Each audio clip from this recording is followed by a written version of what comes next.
is Choreva, is the place where all this takes place is Mount Chorev, Mount Sinai, where the Torah is given. So because the redemption of the Jewish people, and God tells Moses, when you'll take the people out, you will bring them. You will serve me on this mountain. As we see later, he used to tell Paro, um, uh, Shalach Ami Yavduni, send forth my people that they may serve me. The purpose of the Exodus is not freedom merely in itself, but freedom to be released, to a mission. And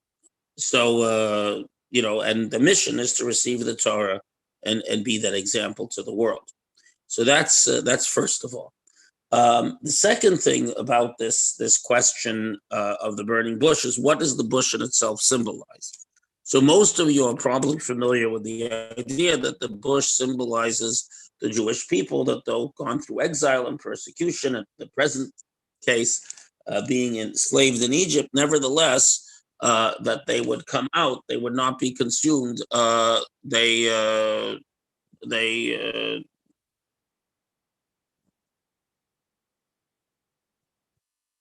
the birth is not consumed. In other words, that whatever the Jewish people go through, they will emerge still as a people, still whole.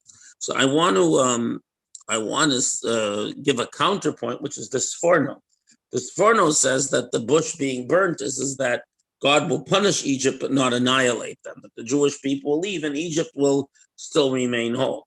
And there's two reasons. One is that Egypt should learn. In other words, the world should learn. We don't seek, in other words, the world not be destroyed, and in this case, Egypt not be destroyed, but learn that God exists and learn the consequences of their oppression of the Jewish people. And also because Moses was rescued by Pharaoh's daughter, grew up in Pharaoh's house, God is reassuring him that Egypt will not be annihilated, because God presumes that Moshe has some residual affection for Egypt. Indeed, the Egyptians did take the children of Israel in, and later in the Torah, we're told that after 3 generations, Egyptian converts can enter the Jewish people, because the premise being that the Egyptian converts, that the Egyptians, you were strangers in their land, even though they later mistreated you, they let you in, so you cannot despise them entirely. As opposed to the Moabites, who didn't act with generosity when the Jewish people passed near their land, that they can't be let in at all. So the Sforno expresses the sense that Moshe had some residual concern for the Egyptians, notwithstanding their bad behavior. Furthermore,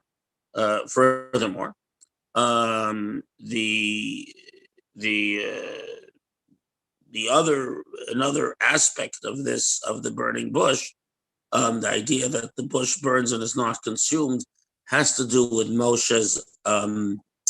Moshe's prophecy itself. In other words, to confront and experience a revelation from God is a very challenging thing, and can easily, as if it were, blow our circuits. So Moses should have some concern that if God is going to constantly be communicating with him, it might be more than a person can handle, and remain a living human being. So God assures him that he will burn with the fire of prophecy, but he will not be consumed. In other words, that he will be able to maintain this incredibly high level of connection. Then he tells him, remove your shoes because you're on holy ground. We know that in the temple, the Kohanim, the priests, had to walk barefoot, and we don't come. And when the temple was standing, we didn't walk in wearing shoes. And the concept of this is the interesting concept related to this is the idea that that one needs to be in direct contact with the holy ground. In other words, the same way, for example, when a person immerses in a mikveh to purify themselves, there can't be anything between them and the water. There can't be like mud or anything on the skin separating them from the water. The same way when you put on tefillin, There can't be anything between the straps of the tefillin and your skin. So too here, and the idea is that the idea of holiness is the transformation and elevation of the physical. So when one treads in a holy place, one is actually physically transforming the physical. And to do so, the physical needs to be in direct contact. In other words, the physical actually has the goal is to bring godliness into the physical. And the idea of a holy place is that it's a indwelling, a revelation of the divine in the physical world. So because it's in the physical context, there needs to be direct contact with the physical. And that's one of the key ideas of Judaism, that divinity can be present in the very fabric of the physical world. And the first time this happens is the temporary holiness of Mount Sinai, both when God appears to Moses there in the burning bush, and later when God appears to the Jewish people there. That for that time, when the communication was happening, it was holy ground. Now, apropos and something I mentioned this morning that I wanted to talk about was that Moshe doesn't want, he says, send Aaron, send someone else. He doesn't want the mission. And why does he not want the mission? Because it's the nature of anyone who's truly worthy. It's an ironic thing, but anyone who's truly worthy of receiving communication from God doesn't feel themselves worthy, is humble, and doesn't see themselves as anything special. It was Moses to say, yeah, God, you're talking to me. But that's because you're talking to me. Maybe if you talk to someone else, they'd receive it even better. They do even better. This isn't the case. But this fundamental humility is necessary, because the fundamental sense that I am nothing special on my own and I exist solely for a higher purpose. And compared to God, everything I am is absolutely insignificant. That's exactly the attitude that enables you, that makes space. It's like a vessel that's full of something. You can't pour more anything into it. But if the vessel is empty, then you can pour stuff into it. When the person is not full of themselves and doubts themselves in the sense of doubting their worthiness and constant self-examination and self-criticism, this actually makes the room to enable godliness to enter. And that's the quality that we see by Moshe, that Moshe is consistently questioning his worthiness, even to the point of arguing with God about it, which is an interesting thing. Because in a sense, Moshe says, "Look, God, you invited me to dialogue. Let's discuss whether I'm the right person." And there's a medrash that says that when God gives this mission to go to the Jewish people and tell them that God's going to take them to Egypt, God warns them that, listen, they're going to be difficult, and I make you my emissary on condition you accept all their difficulty with love, all their arguments, all their complaints, all their challenges, that you accept them with love. Okay, so those are the key points of what we read today and yesterday. Anyone have any comments or questions before we go?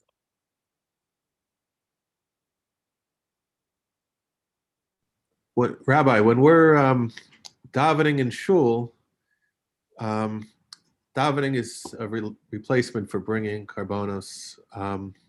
Why is it that we wear our shoes then? Right. So there are two reasons. There are two reasons given. One is to make indeed a differentiation between us and between the shul and the Beis Hamikdash. In other words, to make a differentiation, because there have been Jews, like there was during the Second Temple period, there were a group of Jews who built their own Beit Hamikdash and brought sacrifices in Egypt. And we want to eschew that possibility. The shul is a miniature Beit Hamikdash, but it's not a Beit Hamikdash. The other reason given is that relatively early on, and I think the Muslims have adopted this behavior, but the early Christians who were Jews, it was a heretical Jewish movement, insisted they would not pray with shoes on. In other words, technically, you could always pray in a shul. It wasn't the Beit Hamikdash, but they insisted on taking off their shoes to pray. And indeed, Gemara Brachot says But if someone says, I will only pray barefoot, we don't let them lead the service barefoot. We don't let them leave the service with shoes on because we're concerned maybe they're a heretic, which could be any one of a bunch of heretical groups in the 1st and 2nd centuries, but conceivably the early Christians. So once they made a practice, they no longer do it, of course, but once they made a practice of praying, of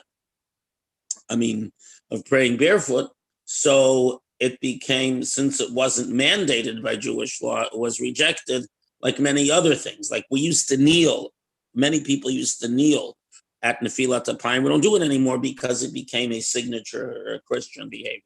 So a lot of things that are not mandatory in Jewish tradition that became sort of signature features of other religions, to avoid suspicion of heresy, we no longer do them.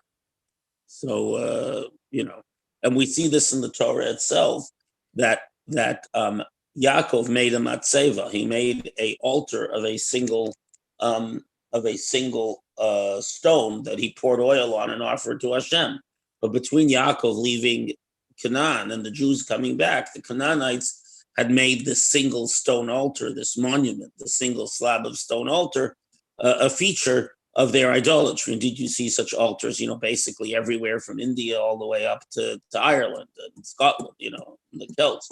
So because of this, because the single stone altar became such a feature of idol worship, Hashem commanded us not to make it of a single stone, but of multiple stones, or of earth, which means of many small stones. So there are many examples of this, where something is not mandated and becomes a feature that's a signature feature of another religion. Jews tended to drop that particular behavior. Not all, but in many cases. Yes, thank you. Well, what about Birkas Kohanim? They take their shoes off. Because that's a requirement in the Gemara. That's a requirement perhaps from the Torah, but certainly an early. That's a halachic requirement. We never stop a halachic requirement because of the customs of the heretics or the idol worshippers. We only do something that's only a custom and it becomes their custom, we might abandon. But the obligation not to do Birkat Kohanim in your shoes, we learned from the Kohanim service in the Beit HaMikdash. So don't make them take their socks off, but you don't wear shoes, in particular leather shoes, when you go up to the Duchen. Because that's either biblical or early rabbinic. But it's halacha. And anything that's a halacha, we don't change because of the practices of others. Customs we do. Thank you. Okay, everyone, have a really good day. Thanks for joining us. All the best. Thank you, Rav. Thank you. Thank you.